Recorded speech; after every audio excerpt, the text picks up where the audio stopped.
Coba sebutkan satu band rock psychedelic paling legendaris yang sukses ngejual lebih dari 250 juta keping rekaman, memenangkan puluhan penghargaan, dan jadi inspirasi buat raksasa musik lain seperti Queen sampai Radiohead. Yes, jawabannya pasti Pink Floyd. Tapi di balik mahakarya seperti The Dark Side of the Moon atau The Wall, ada salah satu drama perseteruan paling awet, paling pede, dan paling dramatis dalam sejarah musik, yaitu perang ego antara David Gilmour dan Roger Waters. Hari ini kita bakal deep dive ke dalam konflik abadi antara David Gilmour dan Roger Waters. Kenapa mereka bisa saling benci? Benarkah ada sabotase hak cipta, sindiran di Twitter, sampai masalah akses password website? Dan pertanyaan terpentingnya, di perang saudara ini kalian ada di tim siapa? Yuk kita bahas. Semuanya bermula di tahun 1965. Roger Waters ngebentuk band ini bareng Syd Barrett, Nick Mason, dan Richard Wright. Awalnya mereka dipimpin oleh visi nyentrik Syd Barrett, tapi di tahun 1968 David Gilmour resmi masuk. Dari sinilah benih perseteruan ditabur. Gilmour ini orangnya sangat creatively driven. Dia punya visi musikal yang sangat kuat dan gak takut buat ngeksekusi itu. Nah, buat Waters yang karakternya sangat dominan dan lebih fokus ke lirik serta konsep, kehadiran Gilmour ini bikin dia merasa terancam. Waters tiba-tiba merasa, wah, gue bukan satu-satunya kapten di kapal ini lagi. Meskipun ego mereka sering banget tabrakan, anehnya dinamika love-hate relationship ini malah melahirkan karya-karya terbaik sepanjang umat manusia. Selama hampir 20 tahun, Gilmour dan Waters melengkapi satu sama lain. Gilmour nambahin variasi melodi dan eksplorasi sound yang bikin musik Pink Floyd semakin ngefly gitu, sementara Waters ngasih akar filosofis dan lirik yang tajam. Kombinasi yang maut banget. Tapi, masuk ke akhir 70-an, kesuksesan The Dark Side of the Moon sepertinya bikin Waters makin was-was terhadap kehadiran Gilmour. Dia mulai mendominasi proses penulisan lagu. Puncaknya tuh ada di album Animals tahun 1977, di mana keyboardist Richard Wright sama sekali nggak mendapatkan kredit penulisan lagu. Padahal permainan keyboardnya di album ini sangat dipuja-puja oleh kritikus musik. Parahnya lagi, pas rekaman The Wall, Waters jadi sangat amat dominan sampai-sampai Richard Wright keluar dari band.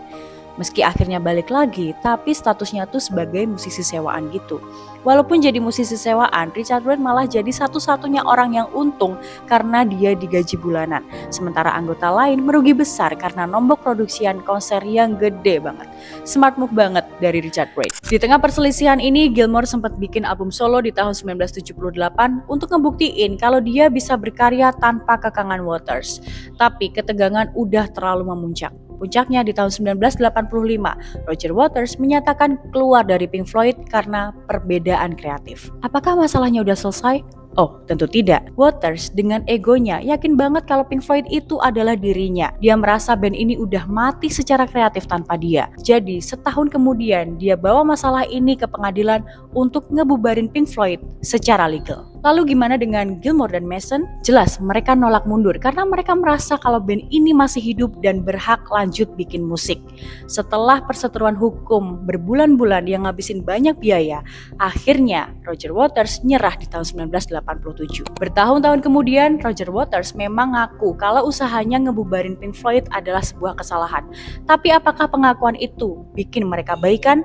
Sama sekali enggak, guys. Dunia sempat dapat secercah harapan. Di tahun 2005, Waters, Gilmour, Mason, dan Wright reuni di acara amal Live Aid. Ini momen bersejarah banget karena untuk pertama kalinya mereka sepanggung dalam 24 tahun.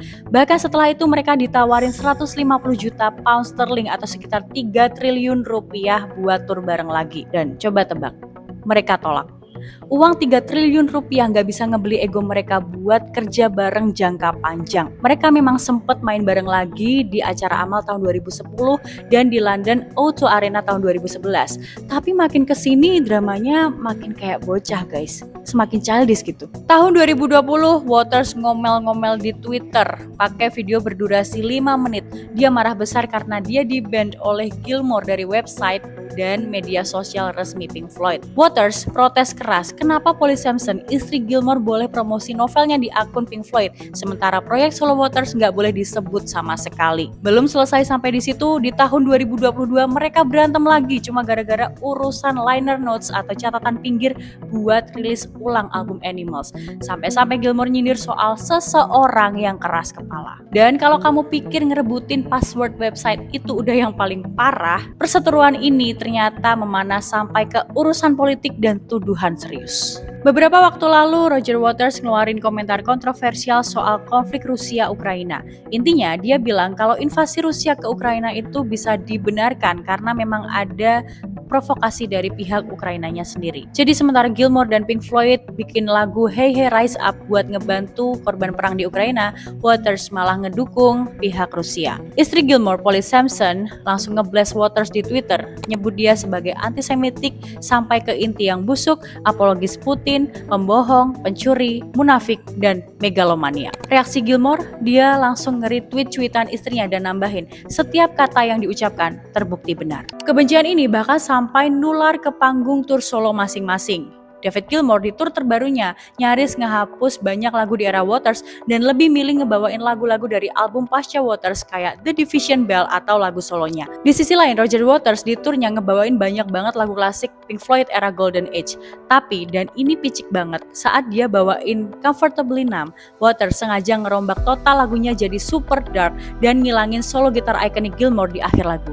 Kebayang gak sih level dendamnya? Bahkan perseteruan soal lagu legendaris Money kembali naik. Gilmour pernah bilang kalau lagu Money itu lagunya Roger banget, bukan lagu yang bakal gue tulis. Tapi pas Gilmour cerita teknis gimana cara mereka bikin sound mesin kasir di opening lagu itu, Waters malah ngamuk dan nuduh Gilmour nyuri kredit ide eksperimennya. Saat ditanya jurnalis tahun 2025 lalu soal kemungkinan reuni Pink Floyd, David Gilmour ngejawab singkat dan padat, tidak ada jalan apapun yang memungkinkan gue melakukan hal itu. Jadi sepertinya pintu itu benar-benar tertutup rapat. Menurut Nick Mason, sang drummer, inti dari semua masalah ini adalah Roger Waters yang rasa nulis lirik itu adalah segalanya dan menganggap remeh peran musikal Gilmour. Pada akhirnya, dua musisi jenius ini mungkin memang ditakdirkan untuk melahirkan sejarah bersama lalu menghabiskan sisa hidup mereka berpisah. Ibarat dua kucing yang saling mendesis dari sudut ruangan yang berbeda, orang pun malas ya ngelerai kucing yang lagi berantem kan. Sekarang aku mau tanya ke kalian di kolom komentar, kalian ada di sisi siapa? Gilmour dengan permainan gitarnya yang atmosferik dan sikapnya yang kalem, atau Waters dengan lirik-liriknya yang tajam, kritis namun dengan ego yang luar biasa? Tulis pendapat kalian di bawah, jangan lupa like video ini kalau kalian suka, share ke teman-teman kalian sesama pecinta rock, dan subscribe biar gak ketinggalan cerita-cerita epik dunia musik lainnya. Sampai jumpa di video selanjutnya.